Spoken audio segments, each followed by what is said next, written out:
إنا نحن نزلنا الذكر وإنا له لحافظون. بسم الله. Assalamualaikum warahmatullahi wabarakatuh. Alhamdulillah. Alhamdulillahilladzi hadana lihada wa ma kunna linahtadiya laula an hadanallah. Wassalatu wassalamu ala Rasulillahi sallallahu alaihi wasallam wa ala alihi wa ashabihi wa man tabi'ahum bi ihsanin ila yaumil qiyamah. Amma ba'd. Alhamdulillah, teman-teman sekalian, kita bisa berjumpa kembali pada video lanjutan ini, ya. Pada kesempatan kali ini kita akan sedikit membahas tentang apa itu makharijul huruf, ya. Dan ini lumayan penting untuk pemula, ya. Termasuk hal yang penting karena yang namanya makharijul huruf dan nanti ada sifat-sifat huruf ini akan selalu terulang di pelajaran-pelajaran yang akan datang, ya. Karena ini merupakan pelajaran dasar. Nah, ya teman-teman sekalian, kita langsung masuk saja pada pembahasan yang pertama, ya. Seperti yang teman-teman sudah perhatikan di sini, di depan teman-teman ada pertanyaan, ya, tentang apa itu makhraj. Nah, makhraj itu adalah tempat keluarnya huruf dan letak pembeda antara huruf yang satu dengan huruf yang lain, ya. Jadi pada setiap huruf-huruf itu dia mempunyai tempat keluar tersendiri, ya. Ada sebagian huruf-huruf yang tempat keluarnya sama dan ada yang beda, bahkan ada satu huruf yang tidak dimiliki, ya, huruf-huruf lain makhrajnya dan merupakan huruf yang tidak ada di bahasa lain. Huruf apa? Nanti kita akan pelajari.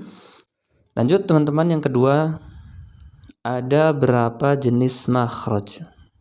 Ini lebih tepatnya pada pembahasan huruf yang keluar, ya, itu mempunyai jenis, ya. Ada dua jenis makhraj.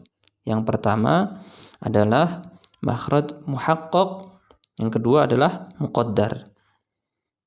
Nah, pengertiannya apa? Nah, makhraj muhaqqaq adalah makhraj dengan sandaran suara yang jelas atau nyata, seperti pada tenggorokan, lidah, dan bibir. Nah, kita lihat ilustrasinya di sini, ya. Nah, makhraj muhaqqaq ini seperti contoh adalah huruf dal, ya, huruf dal. Nah, huruf dal ini dia mempunyai sandaran, yaitu ketika kita ucapkan ujung lidah kita, ya, ujung lidah kita ini menempel dengan pangkal gigi seri atas. Nah, dia mempunyai sandaran ketika keluar, ketika diucapkan, ya, da, maka akan kita rasakan bahwa huruf dal ini, ya, ada atau cara mengucapkannya dengan menempelkan ujung lidah dengan pangkal gigi seri atas, ya. Nah, yang kedua ada makhraj muqaddar, ya. Makhraj muqaddar. Nah, ini makhraj muqaddar itu apa? Adalah makhraj dengan sandaran suara yang tidak nyata. Dia tidak mempunyai sandaran yang kuat atau tidak mempunyai sandaran bahkan, yaitu ada di rongga mulut. Kita lihat ilustrasinya di sini, ya. Nah, ini adalah contoh makhraj muhaqqaq ini. Nah, huruf rongga atau dalam istilahnya adalah al-jauf, ya, rongga mulut, ya. Huruf ini ketika diucapkan tidak ada sandarannya, ya. Jadi dia langsung mengalir saja dari tenggorokan keluar melalui rongga mulut dan keluar suara itu, ya.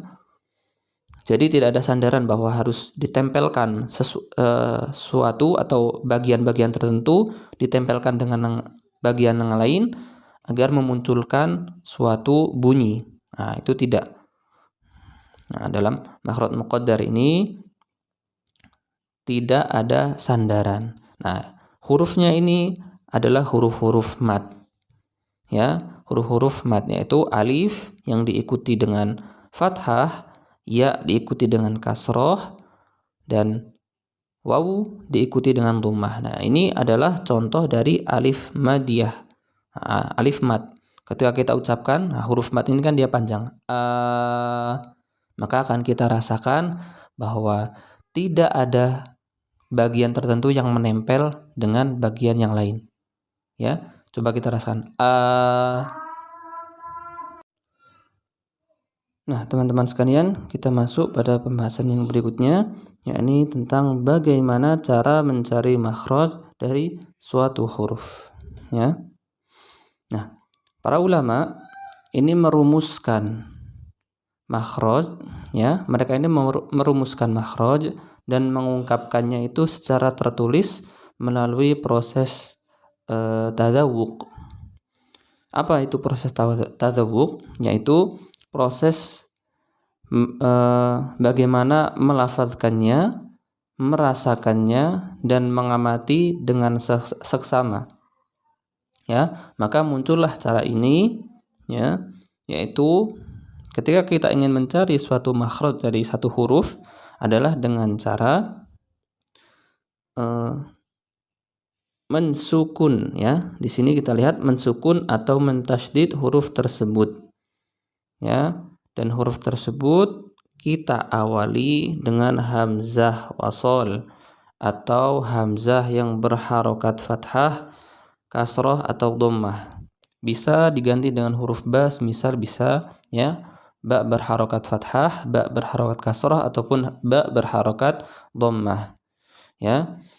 Dan apabila nanti setelah kita sukunkan huruf tersebut, ya, di mana letak suara huruf tersebut terhenti, maka itulah letak makhrajnya. Ya, akan kita perhatikan pada contoh ilustrasi di sini. Ini adalah contoh mim sakinah, ya, atau mim sukun. Semisal contoh kita berikan huruf ba di sini, ba dan huruf mim. Nah, huruf ba di sini kita beri harokat fathah dan mim kita beri huruf sakinah atau sukun. Ya, kita perhatikan ilustrasi di atas ini. Ya, ini adalah contoh dari mim sakinah atau mim sukun. Ya, apabila kita mengucapkan mim sukun, sebagai contoh kita awali huruf mim ini dengan ba, ya, contoh huruf ba maftuhah, ba berharokat fathah, ba berharokat fathah, ba, dan selanjutnya kita sukunkan mimnya, bam, ya, jadi terucap bam. Nah, akan kita rasakan bahwa ketika kita mengucapkan bam, maka perhentian terakhir kita adalah dengan cara ini, menutup, ya, bibir atas dan bibir bawah, atau merapatkan bibir atas dan bibir bawah. Ya, coba kita ulangi lagi, bam. Nah, maka bibir atas dan bibir bawah kita atau kedua bibir kita ini akan merapat. Nah, inilah yang dimaksud, ya. Inilah yang dimaksud dengan di mana letak suatu huruf tersebut terhenti, maka itulah letak makhrajnya atau itulah makharijul hurufnya. Ya. Nah, di sini ketika mim kita sukun, bam, huruf bibir atas dan bibir bawah kita merapat. Bam. Nah, ini maksudnya adalah huruf mim ini makhrajnya atau tempat keluarnya yaitu dengan cara merapatkan kedua bibir atau merapatkan bibir atas dan bibir bawah. Nah, barakallahu fikum. Kita lanjut pada pembahasan berikutnya, yakni tentang pembahasan makharijul huruf itu ada berapa sih? Ya. Nah, ini bisa kita lihat di sini bahwa yang masyhur, ya, adalah pendapat terkuat dari mazhab Al-Khalil bin Ahmad, yang ini diikuti oleh Imam Ibnul Jazari rahimahullah taala, bahwa makhraj ya ini terbagi menjadi 17 cabang ya. Yang pertama ini ada al-jauf atau rongga, ada satu makhraj. Yang kedua ada al-halq. Al-halq itu bagian tenggorokan. Yang ketiga ada al-lisan. Lisan ini adalah bagian lidah ya. Terus ada lagi asy-syafatan ya. Asy-syafatan. Asy-syafatan ini adalah bibir ya, bagian bibir. Dan yang terakhir ada al-khayshum. Khayshum ini adalah rongga hidung. Mari kita perhatikan sedikit gambaran tentang letak-letak cabang dari makhrijul huruf. Nah, yang pertama di sini akan kita lihat bahwa ada al-khayshum. Ya, di sini al-khayshum. Ya, al-khayshum ini adalah rongga hidung. Ya, rongga hidung. Nanti pembahasan lebih dalamnya akan kita bahas di pertemuan-pertemuan ke depan atau video-video selanjutnya. Ya, ini sekedar menunjukkan bahwa makhraj cabang ini terletak di mana sih gitu. Nah, yang pertama ada al-khayshum, ada rongga hidung, ya. Dia ada letaknya ada di sini, rongga hidung.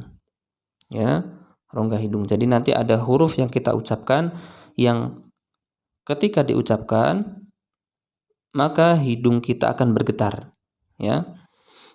Nah, ini keterangan yang bawahnya adalah langit-langit, ya, langit-langit. Ini bukan termasuk cabang dari makhraj. Ini hanya sekedar pengertian, ya, petunjuk bahwa ini, ya, ini adalah bagian langit-langit dari mulut kita. Nah, selanjutnya ada al-jauf. Al-jauf ini, al-jauf. Al-jauf ini adalah bagian makhraj, ya, ini adalah rongga.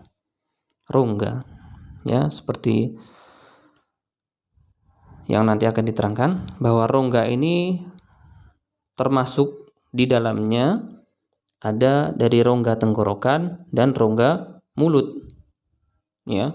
Jadi nanti huruf-huruf yang keluar dari makhraj ini dia melewati rongga tenggorokan dan rongga mulut.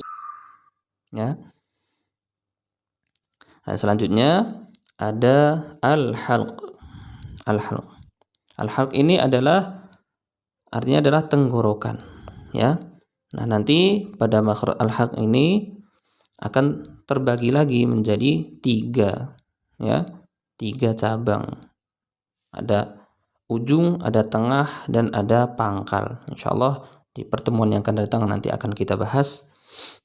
Selanjutnya kita bahas di makhraj asy-syafatan atau bagian bibir.